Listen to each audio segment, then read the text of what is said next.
des mots superbes qui portent son histoire à travers ses accents. L'on sent la musique et le parfum des herbes, fromage de chair et le pain de froment, et du Mont Saint-Michel jusqu'à la Contrescarpe. En écoutant parler les gens de ce pays, on dirait que le vent s'est pris dans une harpe et qu'il en a gardé toutes les harmonies. Dans cette langue belle aux couleurs de Provence, la saveur des choses est déjà dans les mots.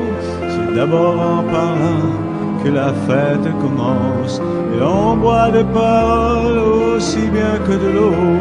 Les voix ressemblent au cours des fleuves et des rivières, elles répondent aux méandres, au vent, les roseaux, parfois même au torrent qui charrie du tonnerre en polissant les pierres sur le bord des ruisseaux.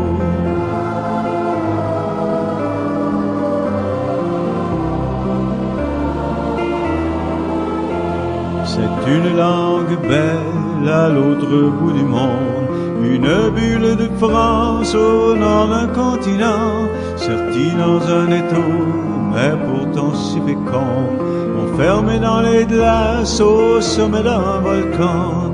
Elle a jeté des ponts par-dessus l'Atlantique, elle a quitté son lit pour un autre terroir, et comme une hirondelle au printemps des musiques, elle revient nous chanter ses peines et ses espoirs, nous dire que là-bas, dans ce pays de neige, elle a fait face au vent qui souffle de partout pour imposer ses mots jusque dans les collèges, et qu'on y parle encore la langue de chez nous. C'est une langue belle à qui sait la défendre. Elle offre des trésors de richesse infinie, les mots qui nous manquaient pour pouvoir nous comprendre, et la force qu'il faut pour vivre en harmonie.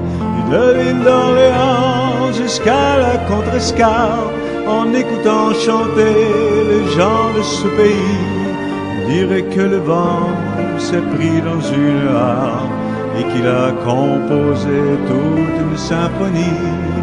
De l'île d'Orléans jusqu'à la Contrescarpe, en écoutant chanter les gens de ce pays, on dirait que le vent s'est pris dans une harpe et qu'il a composé toute une symphonie.